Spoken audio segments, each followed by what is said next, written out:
Olá pessoal, graça e paz, mais um mês começando, mais uma semana começando, e hoje a gente começa com o nosso primeiro vídeo da saúde das minhas alunas Daniele, Cristina e Vitória Versalhes, da Anhanguera, que vão estar falando do ângulo de Kolbe, um ângulo muito interessante para você poder entender a situação da escoliose, numa pessoa. Então aproveite o conteúdo que elas prepararam para vocês e se inscreva no canal, curte, comente, compartilhe, divulgue para todo mundo que você gosta, para a gente poder levar essa informação para o máximo de pessoas possíveis, tá bom? Um forte abraço a todos e até amanhã com o próximo vídeo, que também será da Daniele e da Vitória, tá bom? Um forte abraço a todos, ficar a paz!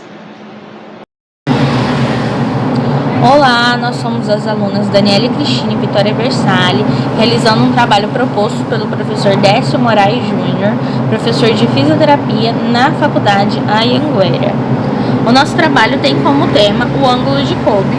O ângulo de Kolbe é uma nomenclatura dada para quantificar a magnitude das deformidades da coluna, e especialmente no caso da escoliose.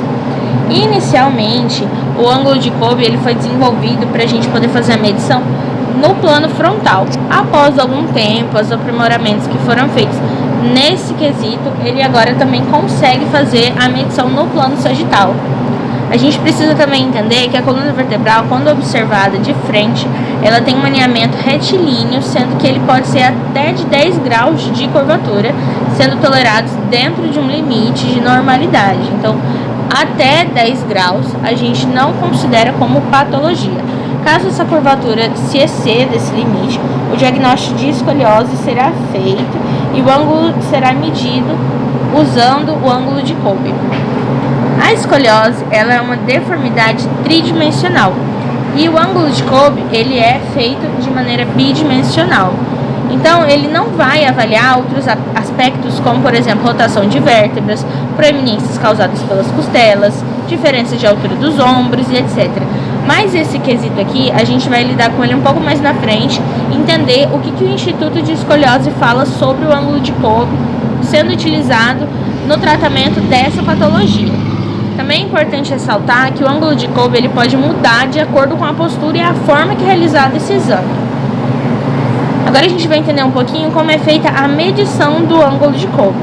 Esse ângulo ele deve ser medido a partir de uma radiografia panorâmica da coluna vertebral. Então vamos supor que esse desenho aqui é um raio-x que a gente vai receber. Deixa eu trocar aqui a canetinha. Então esse raio-x, normalmente ele teria esse tamanho aqui. A gente vai traçar duas linhas retas que serão desenhadas nas vértebras mais inclinadas dentro da concavidade. A vértebra mais inclinada na parte superior e a vértebra mais inclinada na parte inferior. De fato, depois que esse ângulo ele sai do raio-x, ele vai se juntar. Mas lembrando lá das nossas aulinhas de geometria do ensino médio, a gente vai entender que não podemos fazer a medição aqui, porque esse ângulo aqui ele é considerado errado. Então o que a gente vai fazer? Vamos traçar duas linhas perpendiculares às linhas já traçadas para fazer um ângulo de 90 graus e a partir daí o nosso ângulo de Kolbe será medido aqui. Depois que a gente tem essa medição, a gente vai analisar um quadrinho do ângulo de Kolbe para poder saber qual será o diagnóstico, qual vai ser o procedimento que vamos realizar com esse paciente. Então, como eu já disse, se ele é de 0 até 10 graus, não é considerado escoliose, não é considerado patologia dentro da literatura. Mas vários especialistas dizem que se o paciente tem uma escoliose menor que 10 graus e ele está no processo de crescimento, então se ele é um pré-adolescente que ele ainda vai crescer, é interessante que se faça o acompanhamento para que não haja uma progressão dessa escoliose. Seja esse acompanhamento com atividades físicas, com pilates, com consultas regulares nesse fisioterapeuta. Os especialistas dizem que é o mais indicado, já a literatura diz que não é patologia, não precisa se preocupar. Passando de 10 graus, sendo maior que 10 e até 25, a gente considera uma escoliose leve.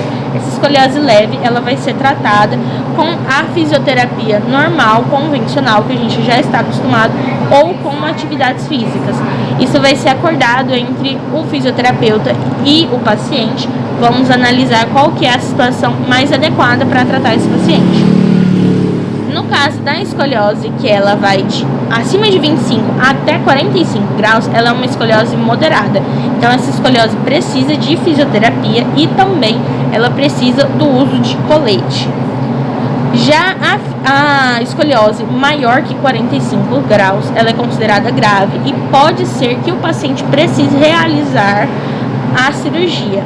Não será necessariamente obrigatória a realização dessa cirurgia, mas pode ser uma possibilidade para o tratamento. É importante também ressaltar que se o nosso paciente ele tem uma escoliose que é considerada leve, não é indicado que ele use o colete que é indicado para a escoliose moderada. Por quê? Dentro aqui da escoliose que a gente considera leve, os músculos eles precisam criar força para poder sustentar a nossa coluna. E se você usa um colete que a gente indica para uma escoliose moderada, o que vai acontecer? Esse colete ele vai fazer ainda mais o serviço que esse músculo não está fazendo. Porque se ele está aqui não fazendo o serviço dele só com a compensação, se ele tem uma estrutura firme que vai manter a coluna de maneira ereta, ele não vai fazer o que ele tem que fazer, a função dele. Então não é indicado que se faça a utilização de coletes se você não tem uma escoliose moderada. Se a sua escoliose é considerada leve, pode haver uma piora. E por meio dessa tabelinha também a gente vai entender como a gente vai acompanhar essa evolução, como que vai ser feita essa evolução, sobretudo em adolescentes em período de crescimento.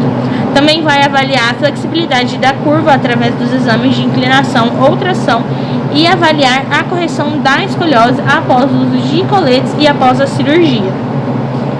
Voltando ao nosso tema das limitações do ângulo de Kolbe, que já foi citado antes, a gente volta para aquilo que a gente já citou, que é o ângulo de Kolbe, ele é bidimensional e a condição é tridimensional.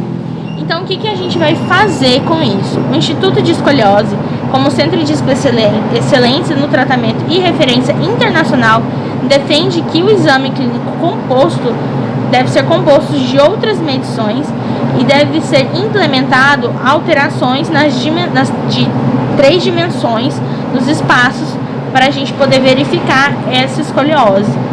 A avaliação de função, incluindo a respiratória via o exame de espirometria, estética e de qualidade de vida, deve ser incluído e analisada juntamente com o ângulo de Kolbe.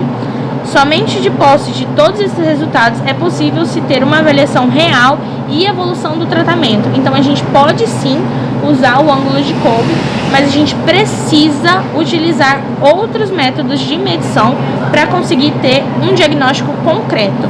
Porque se a gente se restringir somente ao ângulo de Kolbe, essa tomada de decisão clínica, além de insuficiente, pode ser potencialmente perigosa.